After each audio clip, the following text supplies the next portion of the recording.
potent advice, and inspiration from real self-made millionaires. Welcome to The Eventual Millionaire with your host, Jaime Masters. Welcome to Eventual Millionaire. I'm Jaime Masters, and today on the show, I have Stuart Crane. Now, he runs voicemetrics.io. He also sold a SaaS company for $43 million. Thanks so much for coming on the show today. Oh, thanks for having me, Jaime. This is going to be great. See, I knew about your previous story when we had you on the list. Then I started looking at voicemetrics.io, and I was like, this is what I've been waiting for. So tell people what the heck it is. Okay, so Voicemetrics is for Alexa and Google Assistant and Siri. It's a voice app, which is really cool because it connects your business information to it. A lot of people use Alexa to get the weather and to play songs and do all these things in their home. What I want to do is bring Alexa and the voice assistant to businesses. So businesses can find out, how are their sales, how are their orders, how many new subscribers did we have? And there's so many things about a business, KPIs and metrics that people track now already. Why not just ask Alexa or Google or Siri for that information? So it's not that complicated. It's just, what do you see in a dashboard and the information that you're used to kind of wanting to know, give it to me through the voice assistant. I've been waiting for this because way back when I first got I have the Amazon Echoes. I don't want to say her name because she'll start talking to me. Right. but when we look at that, I was going, I know this is coming soon. I feel like it took a really long time before we're actually starting to see other companies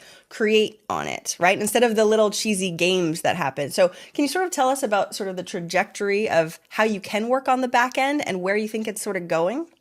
Yeah, it's kind of interesting, Jaime, because it reminds me of the old days, first in PC, when PC programs came out. But then it really reminds me even more of like apps, iOS apps and Android apps in the very beginning, when people would just have their phones and they could do a few things, and then all of a sudden they had an app store. So this is the early days of voice, and they do have quote-unquote app stores for Alexa and Google Assistant, although they're still niche-y and people don't know about them, but they're in the Alexa app and in the Google Assistant app, so you can go in and search the store. So what we're trying to do is build apps for that connect the business information, whether it's in Google Sheets or Slack or these dashboard systems or Salesforce, to voice. So the back end really is the tricky part. So what we have to do is get connections into these systems that people are using and then put the data into Voicemetrics and make these very easy to listen to briefings.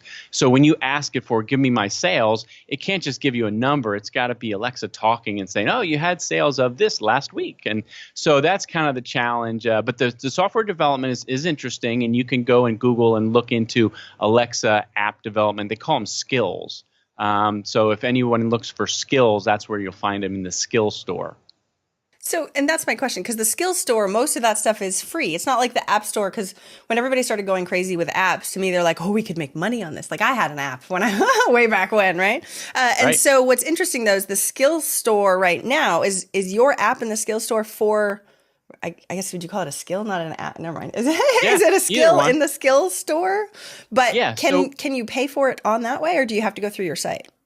So basically, they have this thing called account linking in Google Assistant and Alexa, where you link your skill to an account. So if let's say you use Capital One, well, you have to be a Capital One bank customer in order to use their skill. So it's the same kind of thing with Voicemetrics. You got to have a Voicemetrics account and connect it to whether it's Google Sheets or your dashboard or something. And that's where we can charge our customers or enterprises and companies that way. And then the skill, like you said, is just free. So it's essentially a connection, and the voice connection. So the customer doesn't pay for the skill, they just download it, but then they have an account with Voicemetrics. So there's even like Domino's and Uber and some of these, you still have to pay for Uber and you have to pay for your Domino's pizza, but they offer the skill in order to make it easier.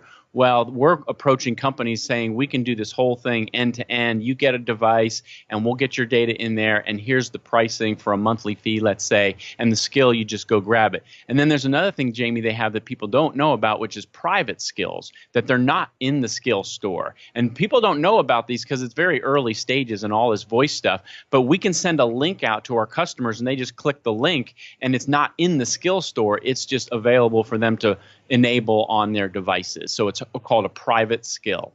So where do you think this is? Because that's the thing. I was like, ooh, a marketing channel, right? That nobody's really in on quite yet. Right. But you're also like, okay, well, how many people are looking up that specific skill for what you have? There's not, I mean, the last time I looked it up, there hasn't been very many interesting business ones. Believe me, I was trying to find as many as I possibly could because I do think it's the way of the future.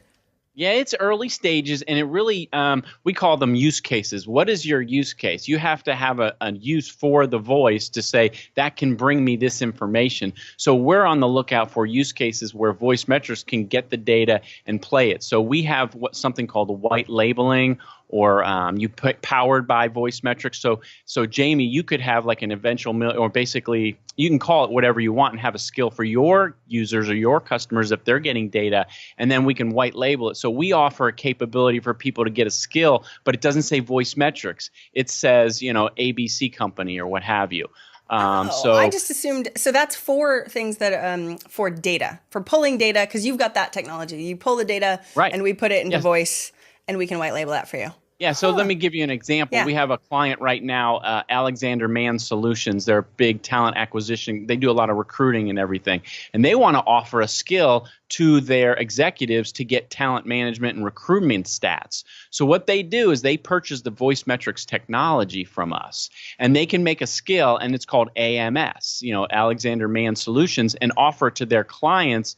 But it doesn't necessarily have to be in the skill store, but they can say to their clients, hey, we have now voice. If you just want to ask it for your recruiting information and how many interviews you had and all the stats they're already delivering, maybe by a PDF or an email, now you can just ask it. So we're getting companies that want to voice enable their service and say, well, how do we do this? I gotta figure all this stuff out with Alexa and Google Assistant. No. You just come to Voice Metrics and we'll do it all for you. You just have to get the data out of your system. And they're already used to getting data out of their system because that's what they do all the time. So we're targeting SaaS companies. And for your listeners, SaaS is software as a service. So these cloud apps and all these software companies that they're out there, they have dashboards and reporting and stuff. Well, now they can offer their reporting and their dashboards by voice. Okay, I have so many questions. All right. So one, why doesn't Amazon do a lot of this stuff? Like there's a lot of skills that should be there that Amazon doesn't do, right? Or that bigger companies aren't doing. How can the little guy sort of get in on this right now when the other guys could come in and just sort of crush you? Yeah, I mean, it's kind of a wide open field now, and people are going to do whatever they can do to make it useful. But there's still a very small amount of people that have the devices, and very even smaller in businesses. Yeah. So it's kind of like the wild, wild west of voice right now. It's like people are just trying to figure out, well, what should we do? And Amazon is more focused on the consumer on one side, and then they have this division of Amazon called AWS. You probably heard of AWS. Oh, yes. So AWS, and your listeners can Google this, you can do Alexa for Business. So after the show, they can look. And so Alexa for Business. So this is AWS division is basically trying to get Echoes, Amazon Echoes and Alexa into the businesses. So they're trying to come up with use cases, like you said. So what are the use cases? Oh, well, conference rooms. I want to reserve a conference room, or I don't want to get my schedule, or I want to order copier paper because the copier's out of paper. So they're doing those things, and we're talking with them, and we're in a partnership with them to offer voice metrics and KPIs and data through Alexa for Business. So, there's no one answer to your question is why isn't this? It's just because it's so early and it's also new and people are just doing what they can do. I love this. Okay. So you're talking about dashboards, and I know a lot of people that are listening right now go, I know I need to have metrics and I kind of suck at that so far. Right. So they're probably going, that's great if I even had metrics to begin with, or at least was tracking them consistently. Is there any dashboard that you recommend on the visual side? Yep. Which ones are good? Because I've tried a lot. The two that I would recommend for your listeners or your viewers would probably be Klipfolio, and that starts with a K, Klipfoloi, Klipfolio, and I think it's klipfolio.com or .io, and they have a very reasonable price to get connected with, whether it's QuickBooks or Google Sheets, or they have connections to all these cloud apps. So if you use ConvertKit or any of these systems, they can pull data out of there and make a dashboard. The other one, which is very similar to Clipfolio, but it's a little higher end, but it's still not that expensive, is called Grow, Grow. So if you Google Grow dashboards or just Grow, they'll pop up. And it's the same kind of thing. You basically get a monthly subscription from Grow or Clipfolio, and then you make your connections. Now, making your connections, there's a process, but that's what's cool about these companies. They have people to help you out with that. And they have pre-configured connectors. Clipfolio calls them clips. So they're already pre-configured, and you put your credentials in for your SaaS app, whether it's ConvertKit or YouTube or whatever, or Infusionsoft or whatever, and then it'll pull the data out of there and bring it into your dashboard. So those are the two. Now there's other ones out there, like Microsoft has their BI, and that's more for enterprises, but even small companies can use the Microsoft BI dashboards. Yeah, I found that people think that it's so confusing that they just stick with like Google Sheets, right? So we even have like templates, KPI templates, but it's literally a Google Sheet because people are like, I only want to see the KPIs I want to see, and they get confused. I shouldn't say confused, but it's extra stuff to deal with connections that could potentially break and blah, blah, blah. So the Grow dashboards and the Clipfolio are pretty stable and people are liking it. So, and yes, it works with your stuff. Those are really good because like stable is a good word. They've been around for probably 5, 6, 7 years, maybe even long. I think Grow is like 4, 5, 6 years, and Clipfolio has, I think, been around for 7, 8, 9, 10 years. Oh, really? So they've been around for quite some time. So they're very stable and secure, and they would be great products to at least evaluate and look at. But as far as your Google Sheets, I mean, you're absolutely correct. A lot of people just like, well, let's just get something out there and put it in a Google Sheet. And I would recommend people to use Google Sheets just to kind of get the flow of, well, what do we want to track and what do we want to have it in there? I think some of the issues come in as well. That's a manual process, and you have to type the information in. It's like,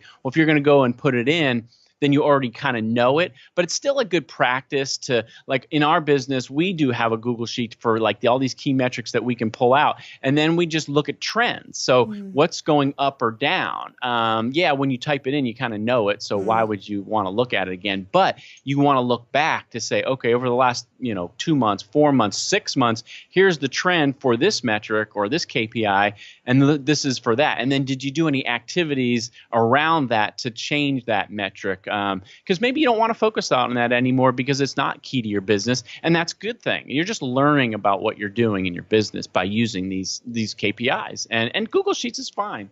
Okay, so that I want to dive into that. I want to ask you later about the startup process again with a SaaS, but before I get into that, a lot of people have a problem picking their KPIs, right? So which ones do I even go after? Because there's a lot of data that can be looked at. And like you said, it's probably good to only look at the things that will actually give you information that you need to know to take and run with it, be the captain of the ship instead of having all the little nitty gritty for everywhere. So how do you pick the top KPIs so you're not overwhelmed with just information you can't use? Yeah, no, that's a great question, and it's a great exercise for all businesses to use no matter what size. And the most important thing about this is to not look at the KPIs first. Look at what are you trying to do in your business and what is your overall goals. And you don't want to have a million goals. You want to have maybe 1 or 2 or 3 key goals for a certain period of time. Maybe it's 6 months out or a year out. So focus on that first. And I know you've had a lot of conversations with other people about goals and what do you want to do in your business. So I think that's the first step. And then once you have that, then you say, okay, in order to achieve these goals and in order to get to where we want to go, then we got to do certain activities.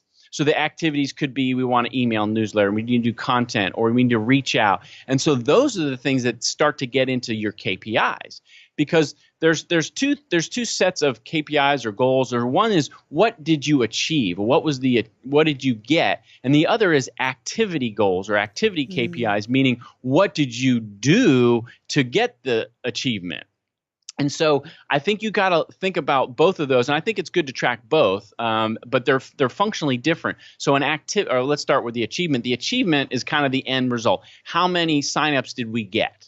Or how much sales did we get? Or how many leads did we get? That's kind of like the end result. That's the achievement goal, kind of. And their goals is now the other one I think is even more important, especially for a smaller business in the early stages, is activity goals, meaning how many calls do I need to make out? Or how many pieces of content do I need to create? or how many podcasts do I, and whatever it happens to be, how many of those do I have to do, because that's going to drive the end achievement. So those are two different areas of metrics or KPIs or just numbers that you want to track. And I think if you think about it in those terms, then you and your staff, because a lot of your viewers have staff, so they might, hey, we want you to do this and you to do that, and so we can track what people are doing, and then you can track, well, what are we getting from that? And so I really don't want to say, okay, you should track your recurring revenue or your churn or whatever. That I don't think is important for me to say right now, because it's different for everybody. I think the most important thing is look at what you want to do and then work that back and say, okay, in order to get there, this is the activities we want to do. And then just, it can be anything. That's the cool thing about KPIs and business is you design what you want to do, and don't freak out about, oh, is it the right KPI? I think a lot of people do that in business. They're like, oh, well, I read this article about KPIs and it said to do that. No. Just calm down. What are you trying to do in your business? Track that and you're good. Yes. And I think that calms people down, and it gets them more confident in what they're doing. Well, because that's the thing. It's supposed to be useful. It's not supposed to be just extra random numbers thrown at you. So that way you're like, great, I now know, right? It's actually supposed to be useful. Now you know the temperature check of where everything is. So I have my clients test it and be like, did it help or did it not help? Right. If Perfect. Facebook likes does not matter, then who cares about Facebook likes, right? But you won't know that until you start looking and either using it or realizing that it's not really useful at all. So exactly right. Testing is huge. How do you, for the activity goals, a lot of that sounds manual, right? They wrote this many posts. They called this many people. So how do you interpret that, or how do you just get them to put it in every week? What's the sort of system to make sure that the staff are doing that? Because I know that's another inconsistency that owners kind of have. They're like, okay, I have these KPIs. I say that I need them. And sometimes they don't do them, or the manual process doesn't help.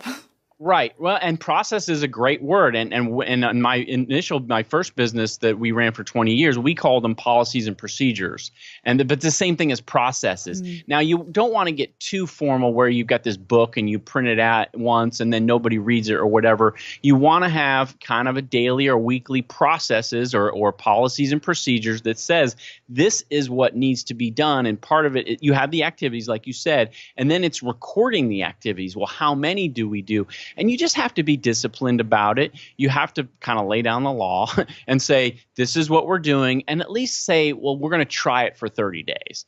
Or we're going to try it for 60. Maybe you don't say this is going to go into place and we're going to do it forever, because you might change and you probably will change. But there's no hard, fast answer to that question other than discipline to say this is what we're going to do, and we're going to do it for 30 days or 60 days. So it includes two things: doing the actual activity, what, like you said, and then the recording of how many did we do. And then the ultimate is, well, what was the achievement, or how many did we get based on that? And then doing that linkage to say, when we did more of this, we got more of that. So there's no easy answer to it other than just be disciplined about putting these, we call them policies and procedures because that was kind of a formal thing. And our companies in our industry, they called them that back then. But now I think processes, or whatever you want to call them.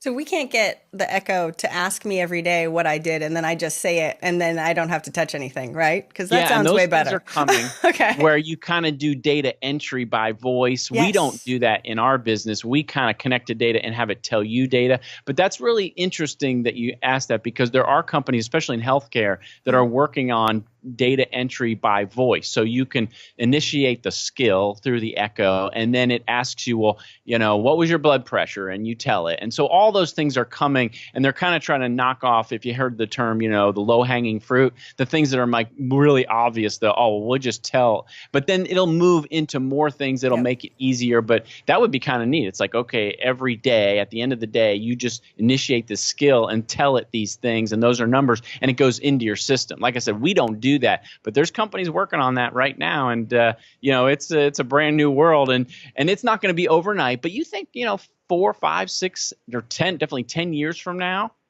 you're going to be doing a lot more talking to devices and your computer and your laptop and your phone, and it'll be more natural. But it's all in the early days of things right now, so it's kind of fun to just be involved with it. Yes, no kidding. And it's fun and annoying because I remember the other day I wanted to have the transcription. Like, can I just tell her something and then she transcribes it and puts it in? Like, this is simple stuff that I've looked forever for a skill and I couldn't find it yet.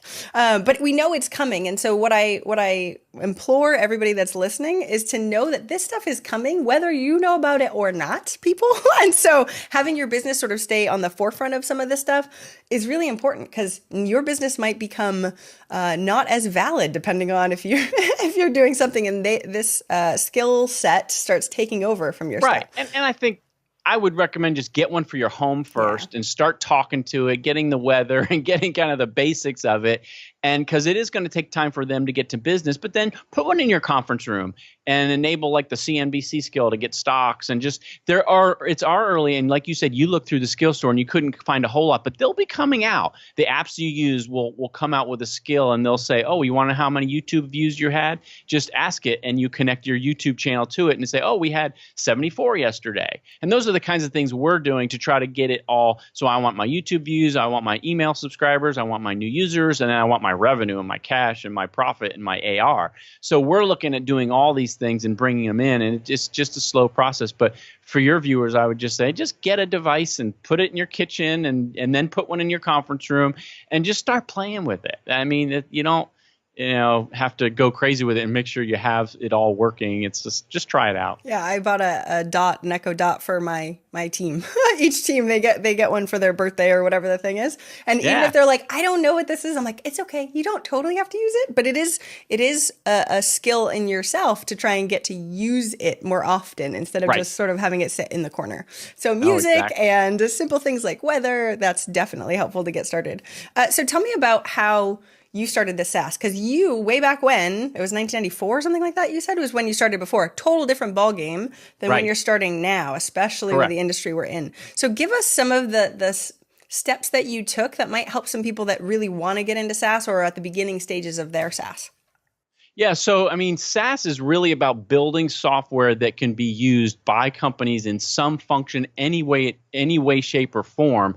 Because so there's a lot of different SaaS or software systems that are out there. So really, I mean, to get into SaaS, the very first thing you want to do is find a problem that you're solving with software. Okay. And so once you can find, whether it's an app or it's a web service or something that's software that you can write software that does something that people will say, oh, I'll pay X amount per month for that, or I will purchase that. It could be an app. Certainly, because app is software, but really it's a service or something. And when we talk about SaaS or I do SaaS, I want a B2B SaaS. So B2B meaning business to business. I'm not going to create a software product for consumers. That's just me. Now, maybe some of your listeners are, I want to create software, but it's for consumers. I would steer people away from that. That's just because it's very difficult to get into that. And there's a lot of, VC money in Silicon Valley that's putting into consumer software. So when I talk about SaaS, I talk about B2B SaaS. So you've got a software product that solves a problem for a business. Now, the tricky part about it is the technical aspects. So software has to be programmed. It has to be coded. And there's people out there that can do good programming, but then they might not be good in business. And then you have people that, I'm really good in business and I know I get this problem, I can solve it for people, or I would be, but I can't find a programmer that can build it and make it really awesome because software is not that easy. It's tricky. And then technology changes all the time. And people always add an iOS and I want it web and I want it Android. So there's a lot of things that go into software and building that. So for me, in my experience with software back in the early days and today is the same situation. You want to have essentially two people involved in the company. The person that knows the problem really well and knows what the solution needs to be and can talk to customers about what it does, that's that person. And then the other person is the technical person, the coder, the programmer, the developer, the person who's actually going to write lines of programming to make it happen.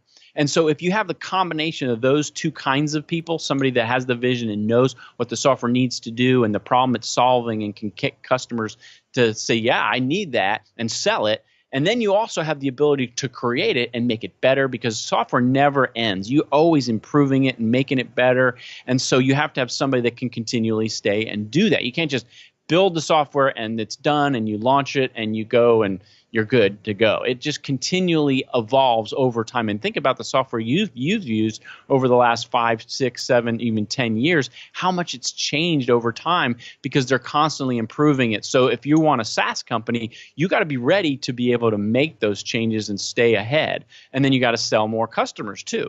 So I think the two pieces is the number one thing that I would recommend if you're getting into SaaS is have two people that can do that. I've seen individual one person try to do both, and it's always very hard or it's just impossible because you're trying to code the program and then you're going out and doing demos and all that, and then you get behind on the programming. See what I'm saying? Yeah. Well, what if you do have some cash? What if you're like a business already and you want to start a SaaS? There's a bunch of my clients that are like that. They're like, ooh, we should do this, right? And they'll hire a team.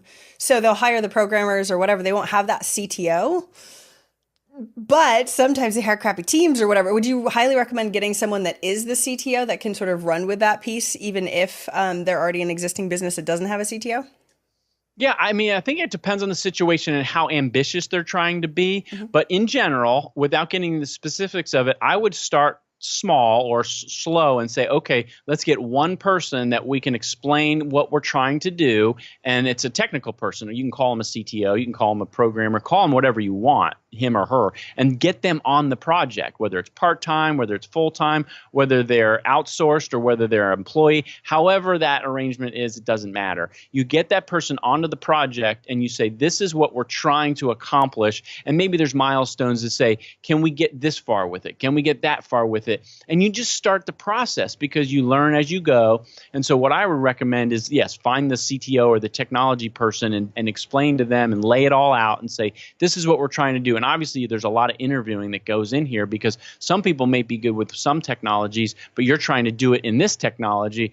And if it and even web apps are like you have Ruby on Rails and then you have JavaScript and you got all these different things that you can do. So even if it's just a web app, there's a lot of different technologies. But regardless, you have to find that right person that say, okay, I can take you from point A, which is an idea, to point B is, hey, we've got something here, to point C, and keep moving forward and not just try to tackle this whole huge, massive thing in one fell swoop. Right. Take it stage by stage or step by step. Beta. So when you, and talking about like your journey, because I know you launched just a few months ago, which is incredible.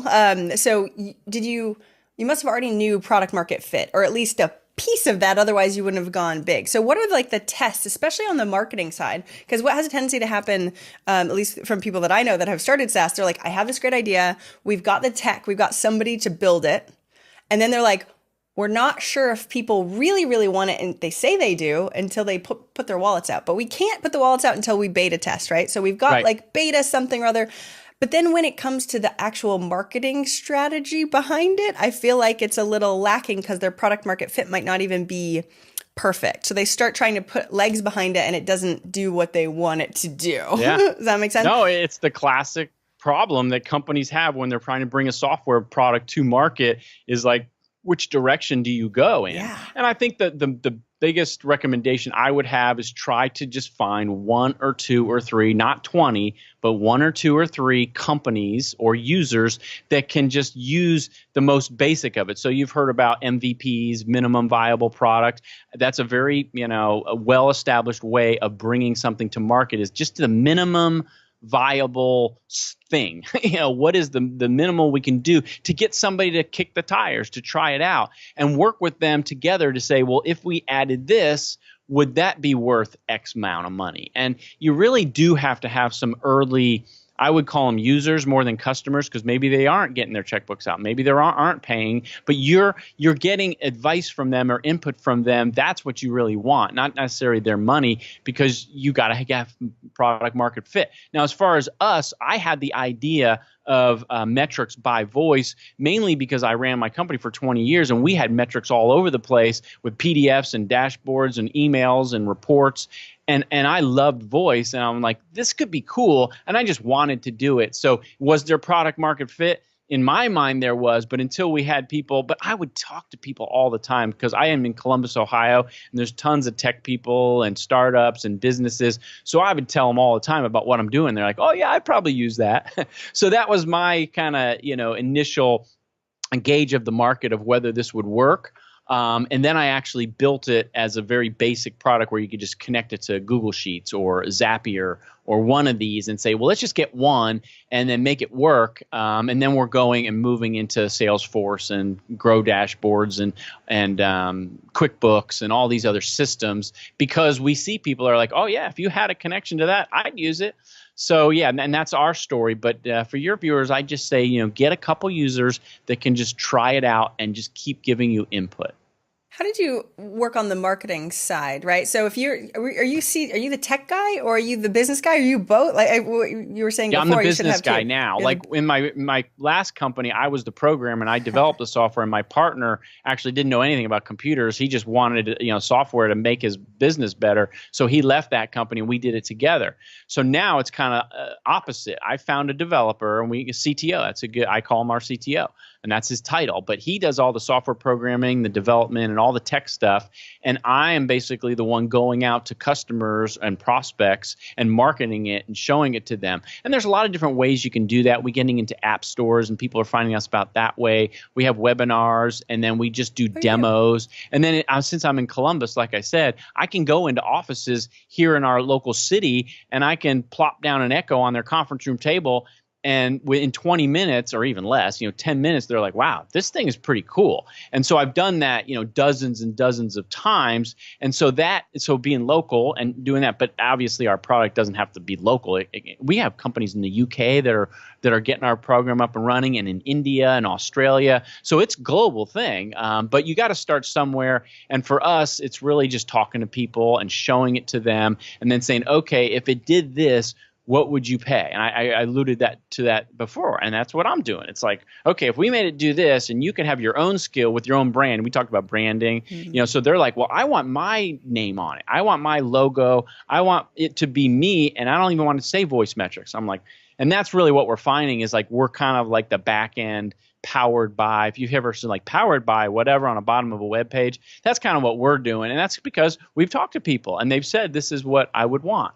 So that's what I would encourage people to do is just talk to people and see, because it's all so new in voice, but in any area, whatever you're building in software, it's probably going to be new or is already built, so you have to talk to people and ask them, well, would you use this if we did this? And would you pay if we did that? So I know it's kind of basic, but I think that's all you need to do is basically do those kinds of things to find out whether people would buy your product. I love the talking to people thing. I think it's underrated, I should say, from what like Tim Ferriss says, just put it online and get a funnel and this is what you do, right? And people don't actually talk to people, and it causes a lot of time loss, because by the time you actually get them on the phone, you're like, oh, that's what you meant when you said that. Oh, interesting, right? So how much of that, though, is statistically significant? So because people will be like, I talked to 3 people. It was great. Like, how many people are we talking about? How much? And is it just overview of like, this is the average and we take the average? Because it starts to get sticky when people get information back and they don't know what to do with it. Like, that guy loved it, but he's not really our avatar, but that guy hated it and wants to do this, but he is our avatar. And it starts to get murky. Right. No, you're absolutely right about that. That's so true. It's like you kind of think, oh, we nailed it. And then it's like, well, was that we call them a one-off. Is that a one-off? Meaning, well, they like that and they wanted that, but nobody else is going to want that. So I think it's a numbers game. The more that you talk to, you start seeing these trends of like, oh, they want that. Oh, and they wanted that too. Oh, and they wanted that. And then you also have the whole Steve Jobs things where he's like, well, people don't know what they want until you show it to them. Right? I know. So you got to factor that in. I mean, that's not 100% correct, but it's 90+% correct. A lot of times they don't know that they want their metrics by voice until you show it to them. It's there, and they just ask it. What were my sales yesterday? Your sales yesterday were $28,400. And they're like, oh, well, that is cool. So there's some of that there where you do have to build something and show them, because they're not going to just tell you. So there's a mix of that. It's like you got to have something basic that you can show them, because that gets their wheels spinning, gets them thinking, oh, well, if you can do that, well, can you pull my YouTube views? Can you pull my new subscribers? Oh yeah. And then we're starting to get all kinds of what we call use cases. People are like, well, we never even thought of these kinds of things. And so they're coming to us. And so, then that's kind of to your question is, well, how many other people would want that? Is that a one-off, or can we actually build a little, either not a business out of it, but like a product line? Can we build a product line that goes to these kinds of companies and offers this? And what would they pay? And blah, blah, blah. And it's really, I look at it as this big old jigsaw puzzle, and you have all these pieces, and you may not even have the end picture available to you to see, but you're putting pieces together and you're building it out. And next thing you know, it's like, wow, we've got something here. People are using it and they're paying for it. And it goes from zero revenue and an idea to, okay, we got a little bit of revenue, we got some users, and then it just grows and grows, because I think as you get customers and users using something, then all your other potential customers and prospects are more confident because you already have customers. And I mean, that's pretty natural, and you've probably seen that a lot in business, that the bigger the companies get and the more successful they get, success begets success. Because it's like, and that's my last business that I did with software was that way, because once we had a lot of customers, the whole market just said, well, let's just all go onto this software. And we basically became the dominant monopoly in that industry. And that's why it was worth so much money, because we had every customer in that industry using our software. And we were essentially a monopoly, but it wasn't, it wasn't price gouging. It was just then that the bigger company wanted to acquire us. But we also made a lot of money as well. So I think that's what you're trying to do, is you're trying to get something that's like a lot of people want, and you just kind of make it better all the time. So how do you determine that, though, like a difference between opportunity and distraction when you're getting thrown ideas at all the time from potential users that could be really, really great? You probably have 100 different ways that you could go. How do you actually determine which ways you do go? Because focus is one of the most important things you can do in this. Yeah. And I think that's where your team comes in, or if you don't have a team, masterminds and talking to other people and getting the data in there. Okay, we've got these 7 ideas or 17. But get it down to, okay, but really out of the 17 and out of the 7, there's really only 3 that I think, because I want to do, because people can do what they want to do. Think about that too. What do you want to do? But obviously it needs to be successful. So then getting back to the team and getting back to masterminds, sit down, close the door in a conference room, and you have a whiteboard and have a web browser up, and just start throwing ideas around. We did this back in the 80s, where we would basically just throw ideas out there and just get everything inventoried, an idea inventory, and then just throw out stuff. Now that would be dumb.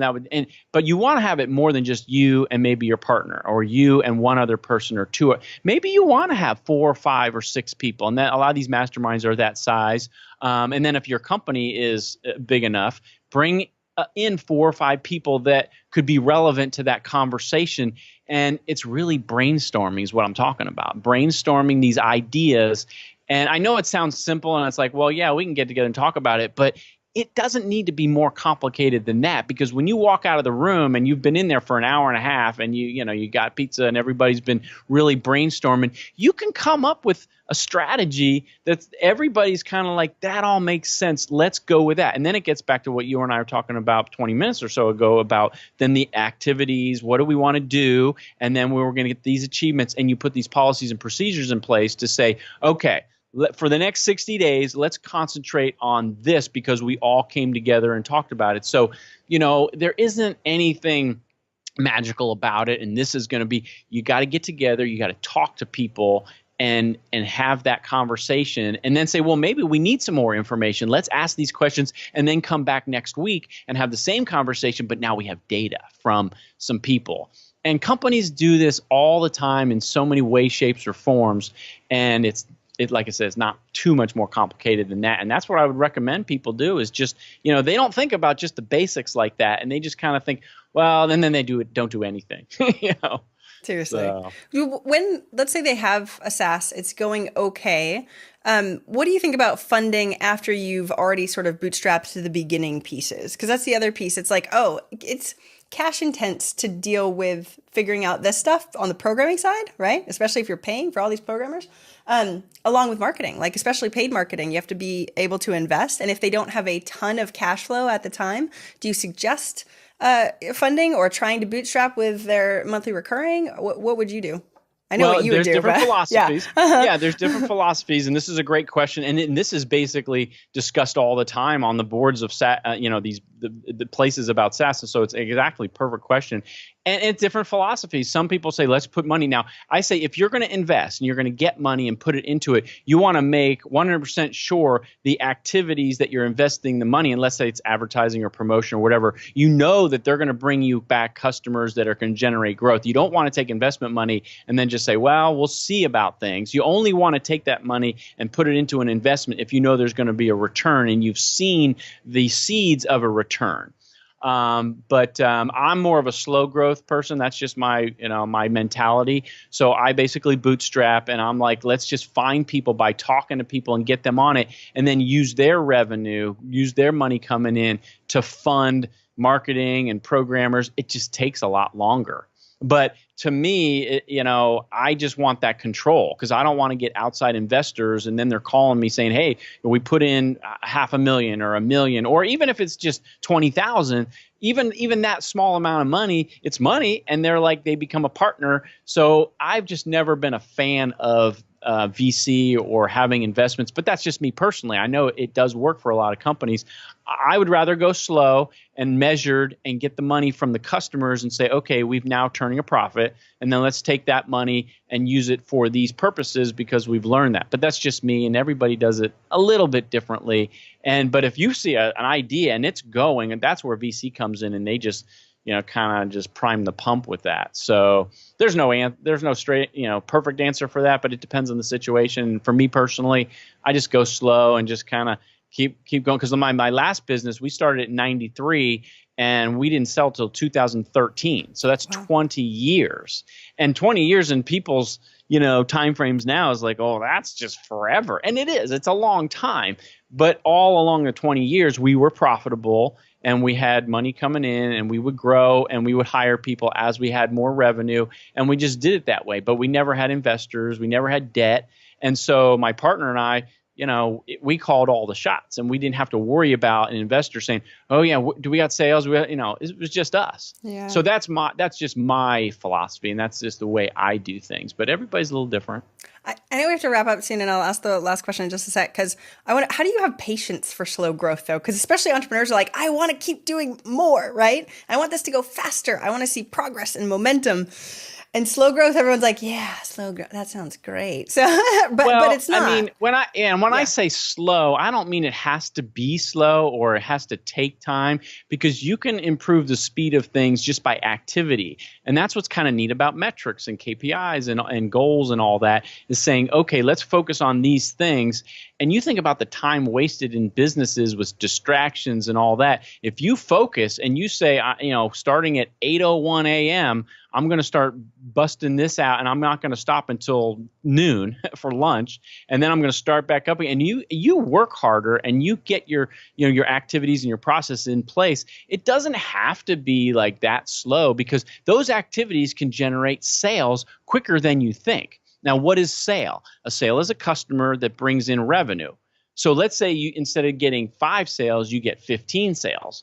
Well, that's triple the amount of revenue that you would have gotten. And so you can get 3 times the amount of sales by working harder, faster, better, and smarter, and all those things, and not taking that money. I mean, we were so efficient and so smart with how we did things back in the day in my last business, and this one I'm trying to do the same things, that we didn't need the money, because we basically did the activities to get the sales, and then the sales generated all the cash flow, and we had a lot of money coming in. A lot. And a lot of it was profitable. So then we can say, well, what do we want to do with that? Well, let's hire another person. And that person could be to help you get more sales, So it doesn't have to be slow, but you're right. It does take a little longer. But my worry about VC is you take all that money and then you just burn through it. You do your cash burn. And next thing you know, you're out of the money. And you didn't use it efficiently because it was just this big bank account balance with $1 million or $500,000, and you're like, oh, we got tons of money in the bank. Let's just come in and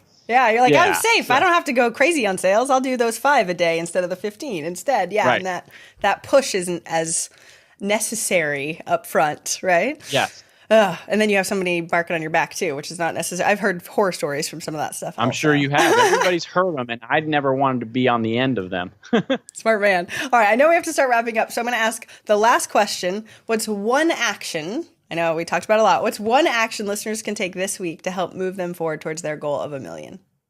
Yeah, so I would say it goes back to what I was talking about earlier, is let's get a list of the 3 or 4 key things that you think that this is going to drive my business, and maybe it's you're the business owner and you come up with those 3 or 4, but you don't stop there. You say, okay, I'm going to bring in my team or my staff or the management team or a mastermind if you're just one person, and I'm going to lay these out, but I'm not going to just throw one idea or 3 ideas out. I'm going to do my homework, and I'm going to detail them of what I see these ideas doing for the company, doing for us. You don't want to do too much and not, bite off too much, but say 2 or 3, or even just 1, but 2 or 3 ideas, and flesh them out yourself personally as the business owner on paper or in a document. And then get together with these people in a conference room or somewhere quiet that it's not a Starbucks or a Panera, somewhere where you can close the doors and nobody can leave after an hour or 2 hours, but you block off that time and you discipline your team to go through all of these and brainstorm about all of these and make decisions about what you want. And maybe the decision is, let's bag this. This is not a good use of our time. That's fine, because then you've decided and and everybody feels comfortable and confident, like we all decided that. And then take the next one and say, we need to double down on this. And this is what we need to do that. And so what you end up with is maybe an action list of 10 things or 5 things or 4, whatever it is. And then the next day, you start executing on the plan that says we want to do these things, because a lot of people just go with their business, and every day they come in and they just kind of do the same old. But this activity, and I'm not saying you should do it once a week. I'm thinking you should do it maybe every couple months, maybe at the least every 6 months or whatever. Depends on how intense you do it and what you have going on in your business. But it's valuable. It's so valuable. I can't, explain it. Because I've done it before many times, and it's made us a lot of money. I love the little caveat there. It's made us a lot of money. So put it in your calendar. Go do it. Where can we find out more about Voice Metrics and get a demo and do all that stuff and connect with you? Yeah, I would just go to the website. It's www.voicemetrics.io. And then there's places on there to learn about, are you a SaaS company, or do you just want to do Google Sheets and connect your Google Sheets? You can connect to us there. And if you're a developer, you can use our API and send data through the API. You can learn all about it there and connect to us. That's probably just the best way to do it. I love it. Thank you so much for coming on the show today, Stuart. I really, really appreciate it. All right. Thanks, Jaime. Appreciate it. Take care. Thank you so much for listening. I hope you enjoyed that interview. And if you want to check out more amazing resources, I'm only curating the best of the best. Go check out eventualmillionaire.com. You can take the Eventual Millionaire quiz, figure out where you are in business and what you need right now. Plus, you can look at curated resources specifically for you on the new Start Here page. I'm so excited. Please join us. Please let me know if you need anything at all. I'm here for you. And have a fantastic day. Bye.